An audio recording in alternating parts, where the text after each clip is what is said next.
হতাশা মাদক দিয়ে দূর হয় না। হতাশা দূর হবে, বলে দিব, 3টা জিনিস, মাত্র 3টা। কয়টা ভাই? 1, 5 ওয়াক্ত নামাজ। এক কি? নামাজে আপনি অজু করে সেজদা দেন, ইনশাল্লাহ আপনার মনে প্রশান্তি না আসলে আমাকে এসে বলেন যে আসে না। চোখের পানি, মনের আবেগ যা আছে আপনার ভিতরে, কষ্ট, দুঃখ, যন্ত্রণা, সব আল্লাহকে ঢেলে দিবেন ইনশাল্লাহ।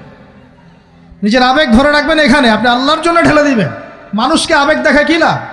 মানুষ আপনার চোখের পানির মর্ম বুঝবে? মানুষ কি মানুষের চোখের পানির মর্ম বুঝে? আপনার পিতা যদি মারা যায়, আমার কাছে এসে দোয়া চান, কান্নাকাটি করে, আমি দোয়া করতে পারবো, কিন্তু আমি কিন্তু আপনার ফিলিংসটা বুঝতে পারবো না। আপনার অনুভূতি কে বুঝতে পারবেন?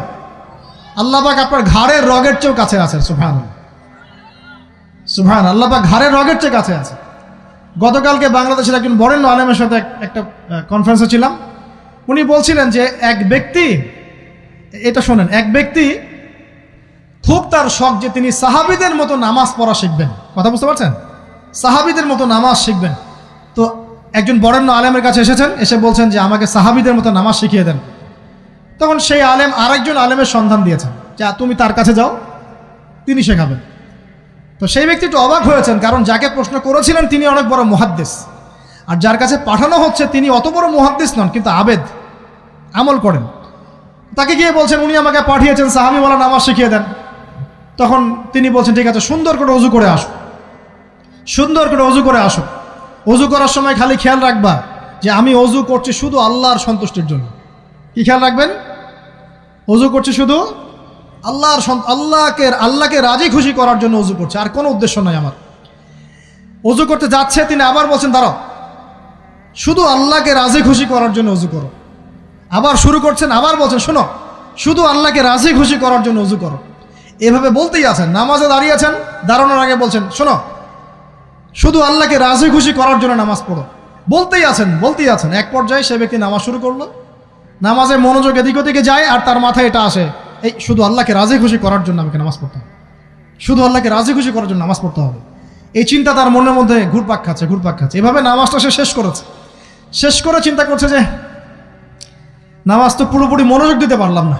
বারবার মাথার মধ্যে এরকম চিন্তা আসছে, আল্লাহ আমাকে তুমি মাফ করে দাও, নামাজটা আমার মনে হলো না ঠিক মতো। তখন সে ফিরে এসে তার সে ওস্তাদকে বলছেন আমার তো নামাজ এরকম করে পড়লাম, কিন্তু শেষমেশ মনে হলো যে নামাজটা হয়তো কবুল হয় নাই, আল্লাহর কাছে খুব মাফ চাইলাম, আল্লাহ আমাকে মাফ করে দাও, নামাজটা মনে হলো না। তখন সেই যে প্রথম ব্যক্তি যিনি পাঠিয়েছেন তিনি বলছেন এটাই হলো সাহাবীওয়ালা নামাজ।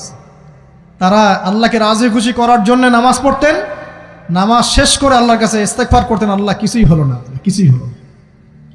আমার কথা কি বুঝতে পারছেন? অতএব আল্লাহকে রাজি খুশি করার জন্যে আপনি আপনার আবেগ, আপনার ইবাদত সব ঢেলে দিবেন ইনশাআল্লাহ। অন্য কারো কাছে কিছু পাওয়ার আশা করব। আমাকে আল্লাহ পাঠিয়েছেন দুনিয়াতে নামাজ পড়তে, রোজা রাখতে, দিনের প্রচার করতে, দিনের জ্ঞান অর্জন করতে, এই তো। তা আমি একজন মেয়ের জন্য জীবন নষ্ট করে দিব কেন? আমি তাহলে আল্লাহর কাছে কি মুখ দেখাবো, আর নবীর কাছে কি মুখ দেখাবো? ওখানে গিয়ে বলবো আল্লাহ আমি আমার অমুক প্রেমিকার জন্য আশেক হয়ে একদম জীবন দিয়ে দিয়েছি, আত্মহত্যা করেছি। গেছে ভাই, যাইতে দেন। যে ব্যক্তি আপনার অবস্থানকে মূল্যায়ন করে নাই সে আপনার যোগ্য ছিল না। এখন আপনি কি করবেন? নিজের অবস্থান উন্নত করেন, আপনার পিছনে লাইন ধরে ঘুরবে ইনশাআল্লাহ। এটাই বাস্তবতা। দুনিয়া খুব খারাপ জিনিস। মানুষের অবস্থানকে মূল্যায়ন করে, মানুষের অবস্থানকেই মূল্যায়ন করে, কিন্তু আল্লাহ রাব্বুল আলামিন আপনাকে সর্বাবস্থায় ভালোবাসেন। আলহামদুলিল্লাহ। এই যে আমরা এখন অনেক পাপ করছি না, আল্লাহ কি আমাদেরকে আযাব দিয়ে ধ্বংস করে দিয়েছেন? আল্লাহ পাক এখনো আমাদেরকে ভালোবাসেন, রহম করেন, আল্লাহ পাক অপেক্ষা করছেন কখন তওবা করবে, আমি তওবা কবুল করব। এই কখন আমার বান্দা খালি একবার বলে আস্তাগফিরুল্লাহ, আল্লাহ পাক সাথে সাথে মাফ করে দেবেন ইনশাআল্লাহ। আর সেই আল্লাহকে ভুলে আপনি কার পিছনে ছুটছেন? আমরা কিন্তু নিয়াত করতে পারি ভাই যে আমরা যারা ওয়াজ শুনলাম জীবনে কোনোদিন সিগারেটে হাত দিব না ইনশাআল্লাহ। রাজি আছি ভাই? অন্য বড় বড় জিনিস তো বহুত দূরের কথা। আচ্ছা, অনেকে রাজি হয় নাই কেন? আপনারা কি অলরেডি আসক্ত? আমি অনেক ভাইকে দেখেছি মাশাআল্লাহ ইফতার খুলেই একদম বেনসন টানা শুরু করে। হ্যাঁ, এটা যে হারাম আপনাদের কেউ ওয়াজ করে শোনায় নাই? এটাকে কি মনে করেন আপনারা, হারাম না হালাল? কেউ বলেছে মাকরু, নাকি মাকরু ফতোয়া দিয়েছে? মাকরুহ শব্দের অর্থ জানেন আপনি? মাকরুহ শব্দের অর্থ কি একটু শোনেন। সূরা বনী ইসরাঈল খুলবেন। কোন সূরা?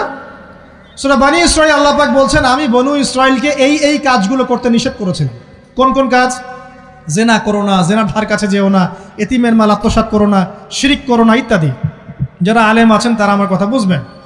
এই কাজগুলোর পরে আল্লাহ পাক বলছেন যে এই প্রত্যেকটা কাজ আল্লাহর কাছে মাকরুহ, অপছন্দের। কিসের? অপছন্দ। আর এটাকে আপনি সহজ মনে করছেন? নিয়াত করি আল্লাহ পাকের সন্তুষ্টির জন্য আমরা কোনোদিনও মাদকের সাথে সম্পৃক্ত হব না ইনশাআল্লাহ। আর বিশ্বাস করেন, শুধুমাত্র মাদকদ্রব্য নিয়ন্ত্রণ অধিদপ্তর এই আইন কানুন এগুলো দিয়ে, জরিমানা দিয়ে মানুষকে মাদক ছাড়ানো যাচ্ছে না, যাবে না। কেন যাবে না এটা আপনারা খুব ভালো করেই জানেন, আমি বলতে চাচ্ছি না। অনেক সময় মাদক বিরোধী কনসার্ট করে মানুষ, মাদক বিরোধী কনসার্টে ওঠার আগে এক বোতল ডাইল খেয়ে আসে আগে। এগুলো কি বাস্তব কথা বলছি না অবাস্তব কথা বলছি? আমাদের যুবক ভাইরা কোশ্চিনকালেও মাদকের ধার কাছে যাবেন না ইনশাআল্লাহ। একটা হাদিস খালি মনে রাখেন, এই হাদিসটা মনে রাখেন। নবী সাল্লাল্লাহু আলাইহি ওয়াসাল্লাম বলেছেন, কেউ যদি মাদকদ্রব্য সেবন করে তার 40 দিনের নামাজ কবুল হবে না। সিগারেট একটা খেয়েছি, 40 দিন নামাজ নাই। এরপর যদি সে তওবা করে আল্লাহ মাফ করে দিবেন। আবার যদি মাদক খায় আবার 40 দিন কবুল হবে না। যদি আবার তওবা করে আল্লাহ মাফ করে দিবেন। আবারও যদি খায় আবারও 40 দিন কবুল হবে না। আবারও তওবা করলে আল্লাহ আবার মাফ করে দিবেন।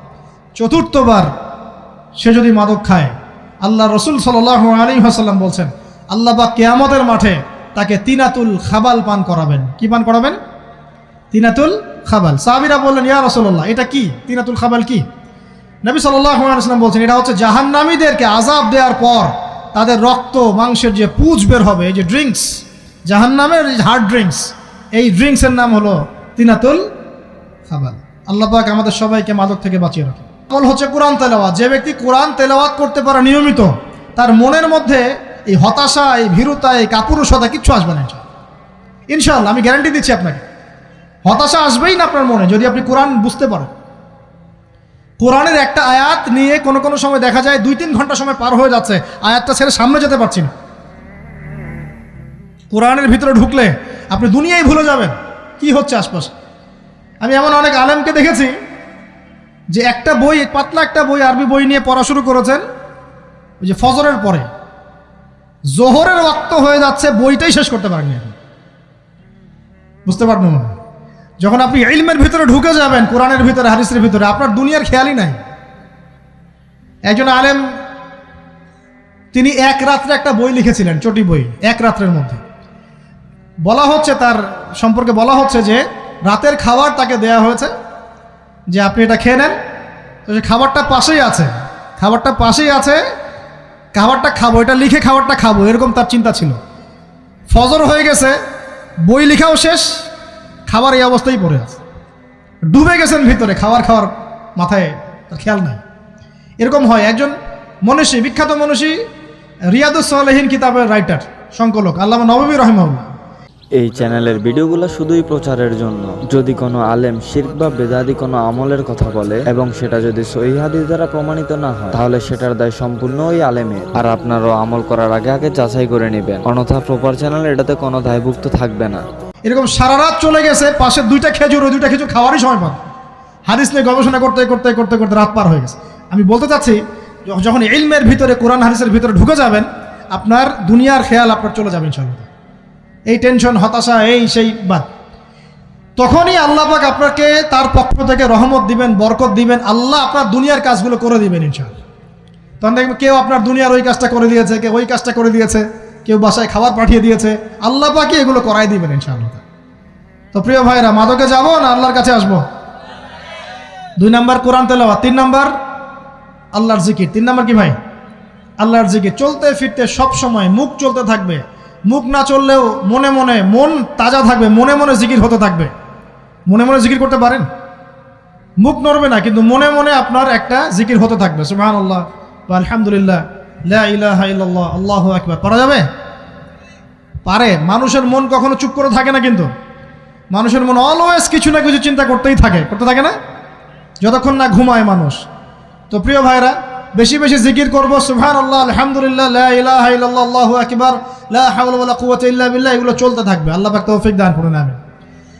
আমরা আমাদের সমাজে যুবকদেরকে এরকম টিকটকে দেখছি, অনলাইনে আসক্ত দেখছি, জেনায় আসক্ত দেখছি, পর্নোগ্রাফিতে আসক্ত দেখছি, আমরা দেখছি আমাদের যুব সমাজকে মাদকে আসক্ত, কিশোর গ্যাংয়ে আসক্ত। এইগুলো কি আমাদের কাম্য ছিল ভাই? আমাদের কাম্য ছিল? এই অবস্থায় কি যুব সমাজ আল্লাহ পাকের দিনের পতাকা হাতে নিয়ে আল্লাহর জমিনে দিন কায়েম করতে পারবে কিনা একটু আমাকে উত্তর দেন দেখি। এখন এই অবস্থায় পারবে? অতএব অবস্থার উন্নতি করতে হবে কিনা? উন্নতির জন্য রাজি আছি কিনা ইনশাআল্লাহ?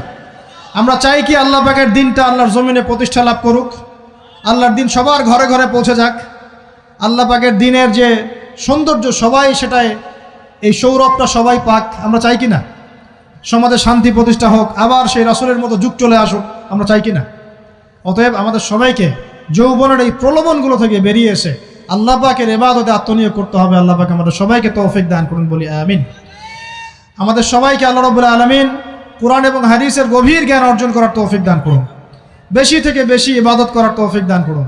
আল্লাহ পাক সবাইকে হারাম সমস্ত রিজিক থেকে বাঁচিয়ে রাখুন, জেনা, ব্যভিচার এবং নারীর ফিতনা, মাদক থেকে আল্লাহ বাঁচিয়ে রাখুন। আল্লাহ পাক আমাদের সবাইকে হালাল রিজিক, হালাল সম্পর্ক যথেষ্ট করে দিন। আল্লাহ পাক আমাদের সবাইকে যেন দিনের দাওয়াতের মেহনত করার তৌফিক দান করেন এবং আলেম ওলামার সাথে পরামর্শ করে দিন শেখার এবং বোঝার তৌফিক দান করেন। যুবতী দিনী বোনদের জন্য, এখানে বোনরা আছেন না? আছেন কি না?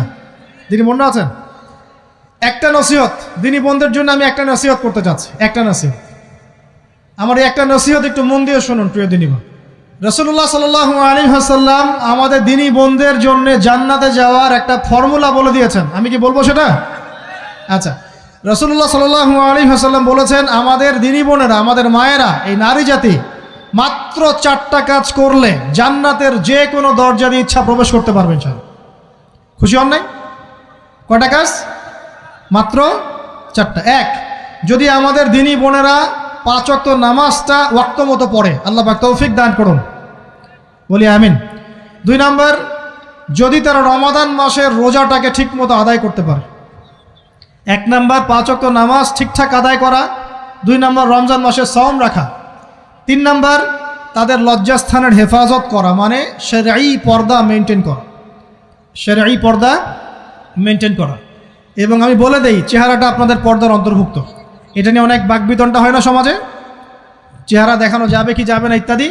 চেহারা আপনার পর্দার অন্তর্ভুক্ত বিষয়, ফুল স্টপ। এর উপরে ফতোয়া অনেকভাবে দিচ্ছে, কিন্তু বরেণ্য উলামায়ে কেরামের কিতাবগুলো ঘাটাঘাটি করেন, তাদের ফতোয়া হচ্ছে চেহারা আপনার পর্দার অন্তর্ভুক্ত বিষয়, চেহারা ঢেকে রাখবেন। আল্লাহ পাক তৌফিক দান করুন। চোখ থাকবে খোলা, ঠিক আছে। 4 নাম্বার, স্বামীর আনুগত্য করতে হবে। স্বামীর আনুগত্য, এই যে আনুগত্য শব্দ শুনলেই মানুষের একটা মানে নেগেটিভ ধারণা তৈরি হতে পারে। স্বামীর আনুগত্য মানে কি আমি তার দাসত্ব করব? আনুগত্য মানে, প্রিয় দিনী বোন, আনুগত্য মানে দাসত্ব নয়। আনুগত্য মানে কোরআন সুন্নাহর যে বিধানগুলো আপনার স্বামী আপনাকে পালন করতে বলবে, আপনি সেগুলো করবেন, আপনি করতে বাধ্য। কিন্তু স্বামী যদি কোরআন সুন্নাহর বাইরে কিছু করতে বলে, সেটা মানতে আপনি বাধ্য নন। স্বামী যদি আপনাকে বলে যে সুদ খাও, এই যে সুদী এনজিওতে আসো, নাম লেখাও। স্বামী যদি আপনাকে বলে যে আসো বেপর্দায় বাইরে যাই, সাজুগুজু করে বের হও, চলো ঘুরে আসে বেপর্দায়। স্বামী যদি বলে দেবরকে একটু খাবারটা দিয়ে আসো, আমার অফিসের কলিগ আসছে, খাবার পরিবেশন করো, আসো ডাইনিংয়ে আসো। এই যে হারাম কাজ, বেপর্দার আদেশ করছে, সুদের আদেশ করছে, আপনি সেগুলো পালন করবেন না। কিন্তু হালাল বৈধ যে কোনো বিষয় আপনি স্বামীর আনুগত্য করবেন, এটা আপনার উপর ফরজ। এই 4টা কাজ যদি আপনি করতে পারেন, জান্নাতের যে কোনো দরজা দিয়ে ইচ্ছা আপনি প্রবেশ করতে পারবেন ইনশাআল্লাহ। আল্লাহ পাক আমাদের দিনী বোনদেরকে এই 4টা কাজ করার তৌফিক দান করুন। আমাদের সবাইকে আল্লাহ পাক জান্নাতের জন্য কবুল করুন, বলি আমিন। প্রপার চ্যানেলের নির্মিত ভিডিওগুলো যদি আপনাদের কাছে ভালো লাগে, তাহলে চ্যানেলটা অবশ্যই সাবস্ক্রাইব করবেন এবং অন্য প্ল্যাটফর্ম থেকে দেখে থাকলে ফলো করে দিবেন। সবাইকে আন্তরিকভাবে ধন্যবাদ ভিডিওগুলো দেখার জন্য।